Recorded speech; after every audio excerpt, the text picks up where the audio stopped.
What a weekend of football, man. The Carolina Panthers almost pulled off the impossible.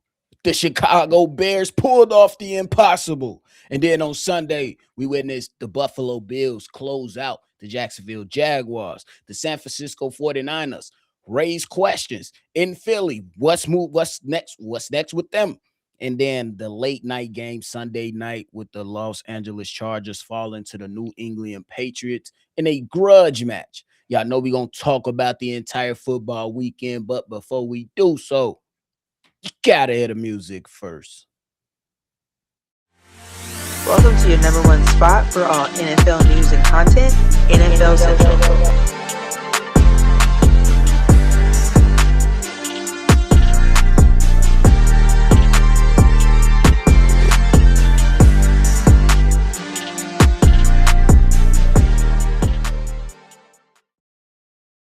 What's going on, football fans? Welcome back into another episode of NFL Central, your number one spot for everything NFL. I'm your host here, Bobby, joined by Steve-O. So if y'all love talking that football talk, regardless of who you root for every single day, make sure you hit that like button and subscribe. We try to be as objective as possible. But when we start this show today, I'm sorry, there's no objectivity coming from me. Steve-O, the Saturday games. We ain't gonna start with the Carolina Panthers who played in the midday slot. We starting with our Chicago Bears who took down the Green Bay Packers and scored 25 points in the fourth quarter. What they gonna say now, Steve-O? The same shit they been saying, but it don't mean shit. It don't mean shit. Belt the ass. Man, that game, Steve-O, ended 31-27 with the Chicago Bears exploding, more specifically in that fourth quarter. Caleb Williams dialed in. There's reports that are going out now that saying that at halftime, Caleb Williams told the locker room, "We are about to go out here and create Chicago Bears history with the largest comeback win in playoff history." And the Chicago Bears did it over the Cheeseheads, bro. What helped decide that game? That damn defense knocking up. Woo. That was really what it was. They had four straight Ks, which is four straight 3-and-outs to come Mm. out, and that's coming out in the second half. We heard what they said from Brisker to everybody on the defense. Some adjustments was made, and it was in coverage. And I think it was what you've been illustrating and what we've been wanting.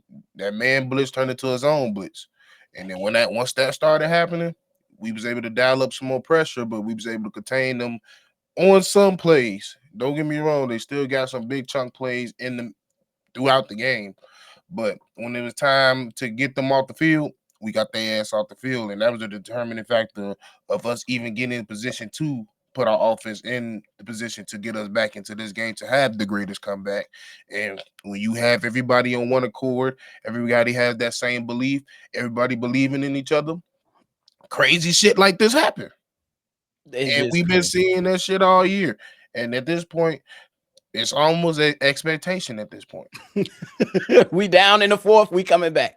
I mean, For real, the Chicago Bears go down and it's the fourth quarter. They gonna give themselves a chance to win the game.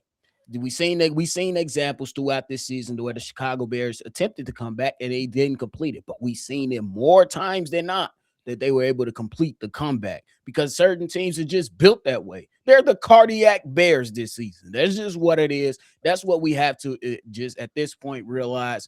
Now the Chicago Bears move on to face the Los Angeles Rams Sunday. We still don't have a time yet as of right now because we still have a game later today with the Steelers and the Texans, but we do know that the Chicago Bears will face off versus the Los Angeles Rams. And just before we move on to the next team, hey, Green Bay, we still grating cheese. bitch ass niggas. The hell is y'all talking about? But hey, Steve-O, before we move on to the Carolina Panthers and the Rams, there's conversations coming up saying that the Packers are gonna try to make things work with Matt LaFleur and uh getting him extended for the foreseeable future. What are your thoughts on that? Honestly, I feel like that's best case scenario. I mean, I know a lot of Packers fans ain't gonna want to hear it. I mean, it is something to him always having situations with him being up and then losing the game. Like he Mhm. still got to adjust to that. But up until this point, he's still considered and will be considered if you do decide to move on, top coach. And quite frankly, there's nobody else in the, I would say, in the in the mix that will be a big significant impact. And then everybody that's rumoring where they're leaning to would be a hardball. Hell no. Did they I think forget he did they forget he let victory slip out his hands too? I'm about to say he got a longer track record compared to You know Matt what I'm LaFleur. saying? So it's like you basically get an older version of Matt LaFleur if you're really thinking about it. But this is a special teams guy. He ain't no OC. Yeah, He the captain of the ship. He bring guys in, they allow them to do their job, and I ain't gonna hold him. He get him to do the job well, but yeah, he has some chinks in his armor as well as Matt LaFleur. definitely. But hey, we move on now to the other side of the game that happened before the Chicago Bears. We're talking about the Carolina Panthers and the Rams. Steve-O, Matthew Stafford, 24-42, 304 yards, 3 touchdowns, 1 interception, while Bryce Young went 21 of 40, 264 yards, 1 touchdown, 1 interception. And I ain't gonna lie, Steve-O, I was nervous for the Los Angeles Rams because in that second half, those adjustments that we talked about were made for the Carolina Panthers. And I can't remember my man's first name as a defensive back, but Jackson, number 4, Oh yeah, himself a fucking game and almost helped this team. Michael Jackson. That's quite frankly, that's Jackson. his So name. That's his name, Michael and Jackson. almost helped them come out with the victory. Steve-O, what are your thoughts of the game? And do you feel like the Los Angeles Rams was playing with fire versus the Carolina Panthers? I wouldn't necessarily just the player with fire scenario. I think they just been showing you who they are. Like this not something we ain't been seeing the last few weeks. They make mistakes in critical times, and they have trouble adjusting when people adjust to them. Um, and one of the things that happens when somebody adjusts, them penalties kicked up.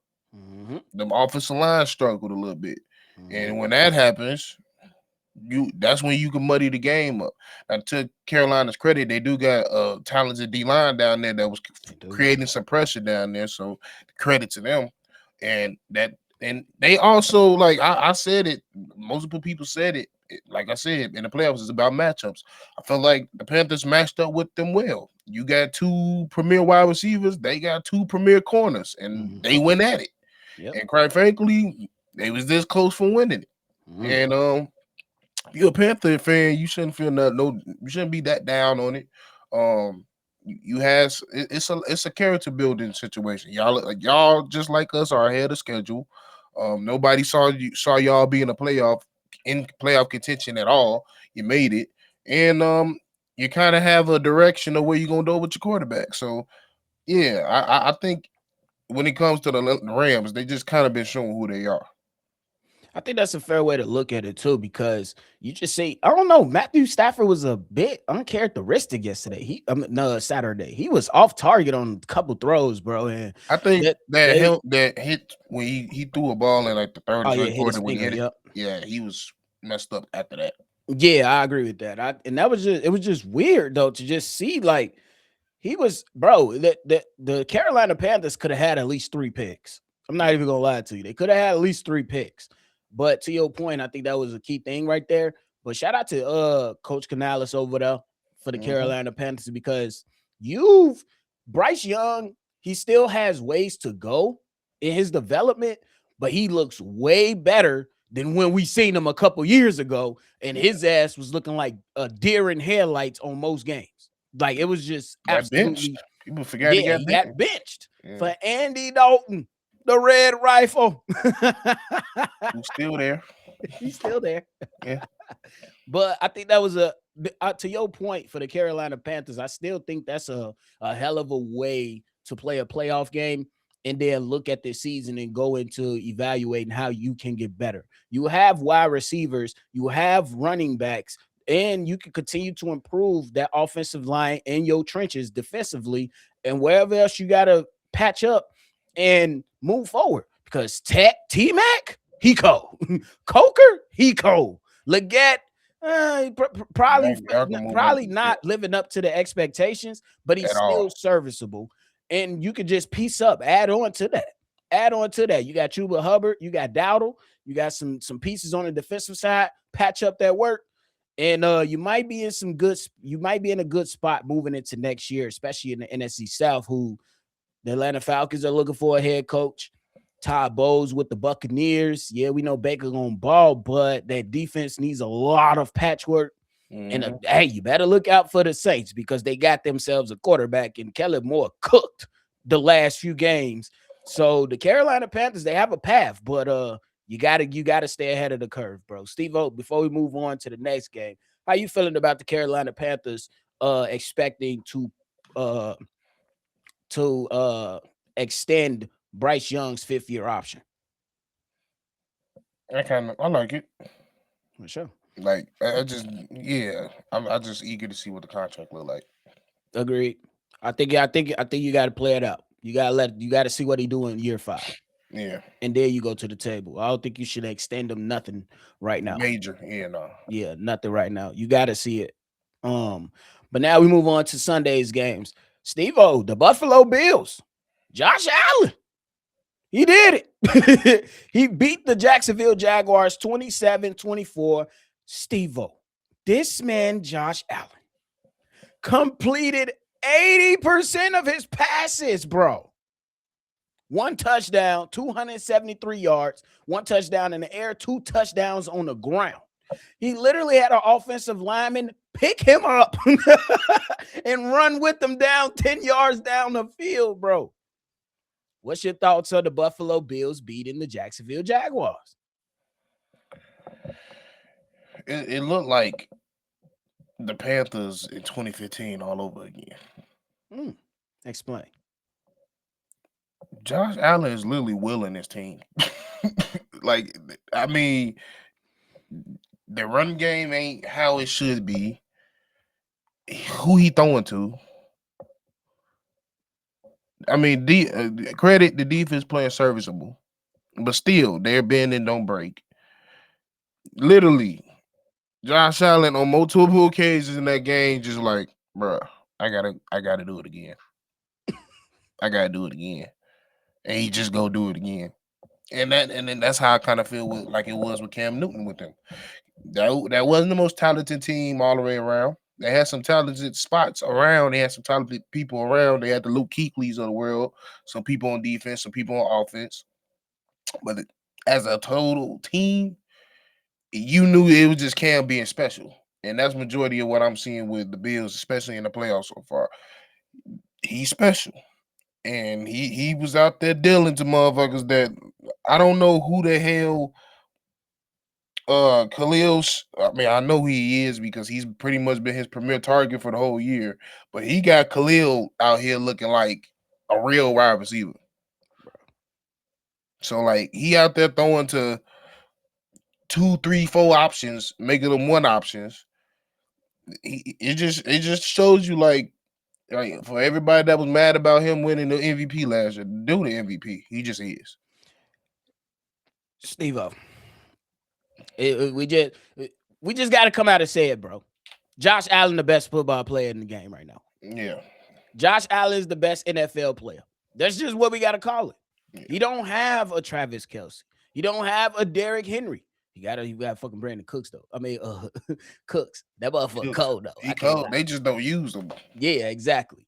But Josh Allen is the best player in the NFL right now, and he showed it yesterday versus this really, really good team in the Jacksonville Jaguars. And you look at the Jacksonville Jaguars on that flip side of it, bro, and you say, how do you not come out with this victory? I know. Trevor Lawrence, you're throwing interceptions. That's why they did weird.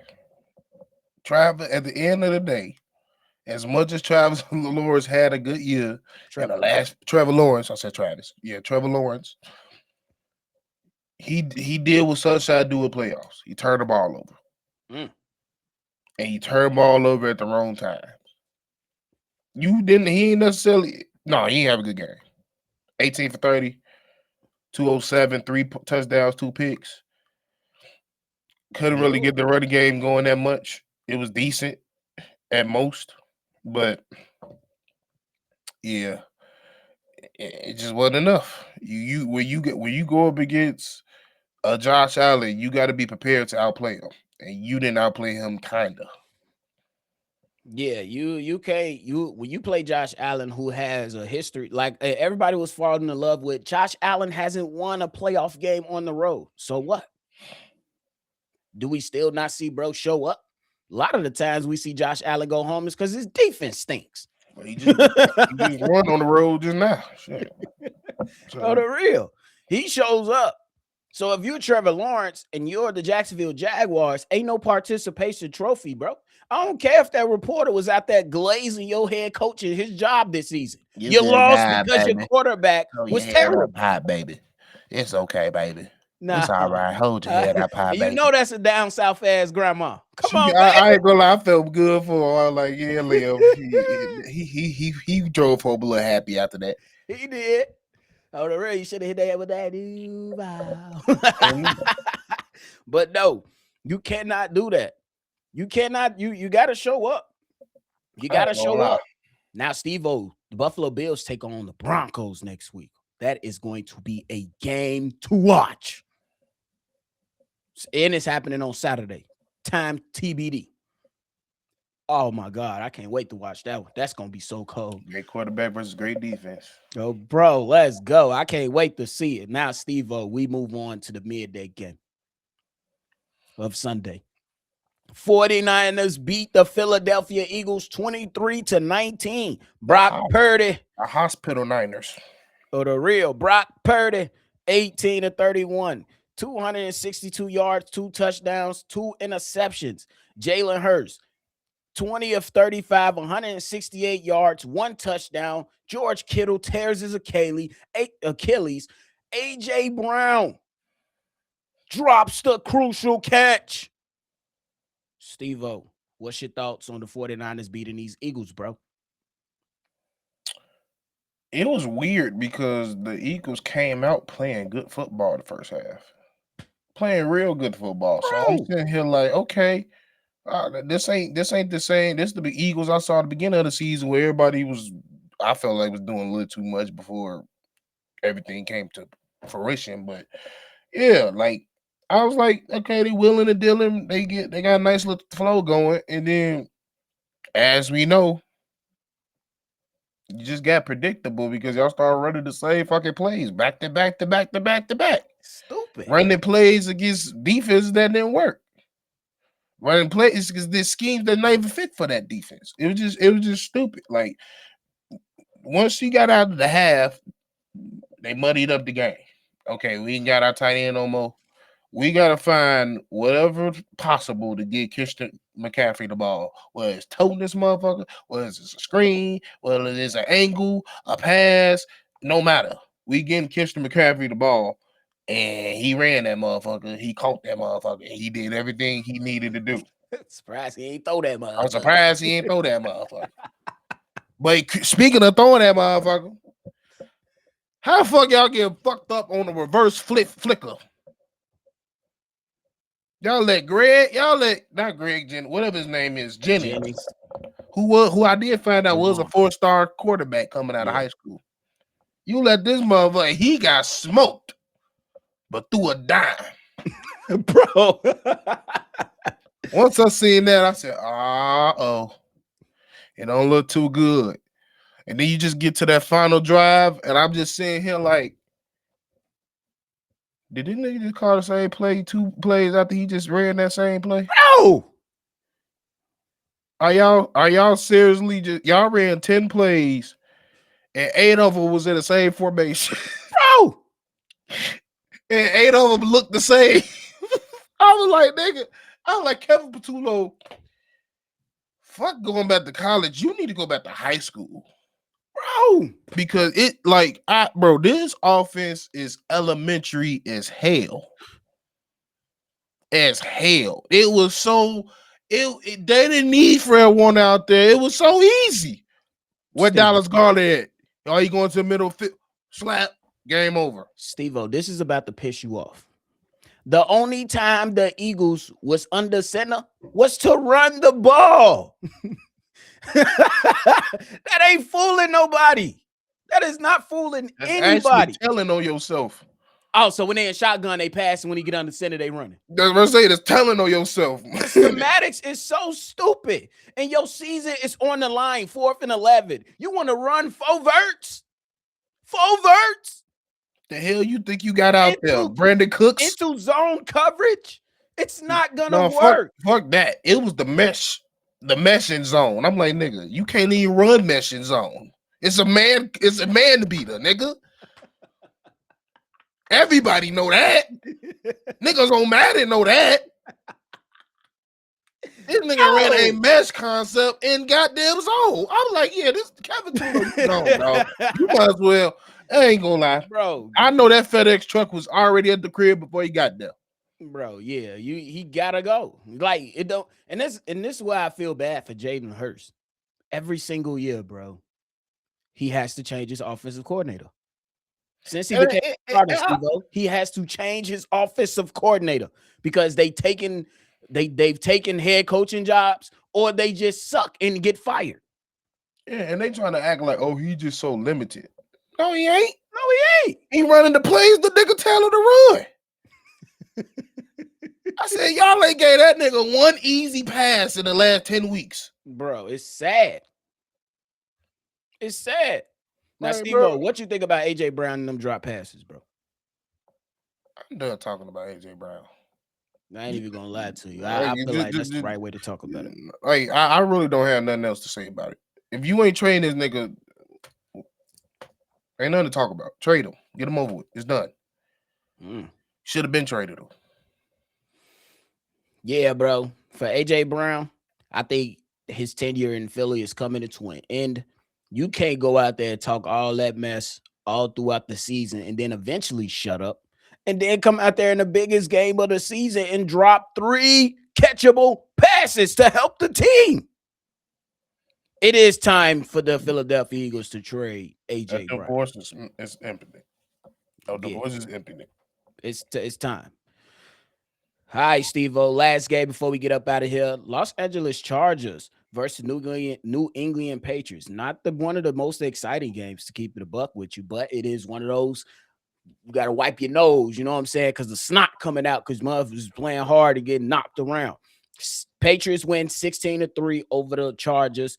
Justin Herbert got his ass whooped yesterday. the offensive line, oh my God. Both quarterbacks really did, honestly. It was not good. Like, honestly, it was basically battle of who can protect their quarterback the best. Right. Because they both, I think Drake ended with 5 sacks. I think Justin had 6.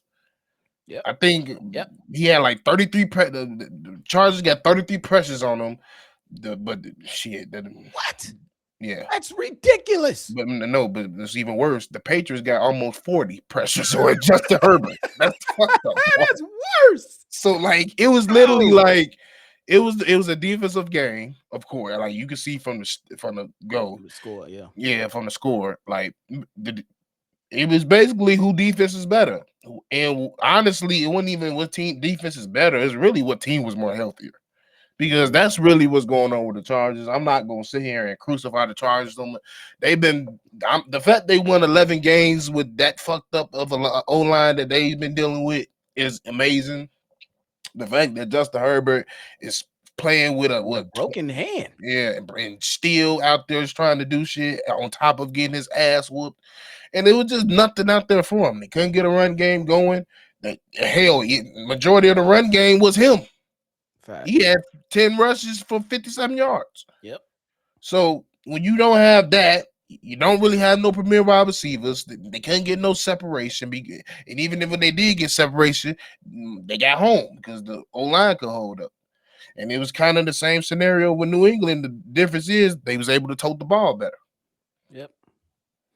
This is just one of those situations where it's like, damn, Justin Herbert, so fucking talented, bro, as a quarterback, but you can't You can't win. You can't win. You start the season off losing one of your best offensive linemen. You go through the season, you lose another offensive lineman. And when you lose two tackles, one on the right, one on the left, it's going to be hard to defend. It's going to be hard to defend. You know what I'm saying? So it's just one of those situations where you look at the Chargers, you just feel for them and ask the organization, what the hell is our training staff doing? What is our training staff doing? Because how do we keep getting in these situations? What changes do we need to make? And these damn wide receivers, I like Lad McConkey, I like Keenan Allen, but Quentin Johnston is not it. I'm sorry. It's not it. I don't want to single a guy out. I think he's talented, but he's not a number one for me. You got to get this guy. You got to get Justin Herbert a legit number one. I feel like you have the running back of the future in Omari and Hampton, but he only received one carry last night. Go call AJ. Go get AJ Brown. I'm with you. Hey, Steve-O just gave y'all alley-oop, the Los Angeles Chargers. If you need you a number one wide receiver, call the Philadelphia Eagles for AJ Brown. There you go. There's a solution. For the New England, you got a coach that's ain't gonna deal with his bullshit either. But he gonna understand the idea of feeding him the fucking. Oh yeah, he gonna give him the ball. That's the difference. He that's the difference. He gonna find. He don't give a fuck if we gotta put AJ in the backfield. Yeah, because he's still, bro. Keenan Allen had a solid season, and he fucking 50. For real. For real. For the New England Patriots, they move on to the next round. What challenges do you see ahead for the Patriots, Steve-O? Same similar thing. They run up against who they will play. Who they play next? Were they playing that? Like, I hope it ain't Texas. I think it's the winner of this Texans or this Pittsburgh. If I gotta play, if I'm praying the Steelers somehow come out winning, bro. Because if the Patriots gotta play, I don't know that line can handle that D line. I'm just be honest with you. Now, don't get me wrong. I do think it's a scenario where the Patriots can still win that game because they got coaching on their side. They still got some quality players on the offensive side of the ball. And if they could get that run game going how it should go, they should be all right. But if they're able to get home, like I know Texas can get home, it might be another low-scoring game like it was against the Chargers. I agree with that. I think that for the Patriots, because the Patriots will play the winner of this Pittsburgh Texans game. If they play the Texans, I'm not picking the Patriots. I'm gonna be honest with you. Yeah. They offensive line is still in its building process, and they got to build that offensive line up some more to be able to compete against a defensive line like that. 33 pressures is crazy. Yeah, bro. But hey. You got anything left for the show, bro? Hey, make sure y'all tune in tonight. It's going to be a hell of a game. Hey, take that fucking crackhead the fuck out. Send his ass to the goddamn mountains. For sure. But hey, man, we appreciate y'all for tuning in into today's episode. Before y'all get up out of here, make sure you hit that like button and subscribe to the channel. More great football later tonight. So y'all make sure y'all enjoy the game. And y'all know we're going to be back tomorrow to break it all down along with some other topics. We appreciate y'all. Make sure you always love football. And y'all already know we're going to catch y'all on the next one for sure. This has been a presentation of the Break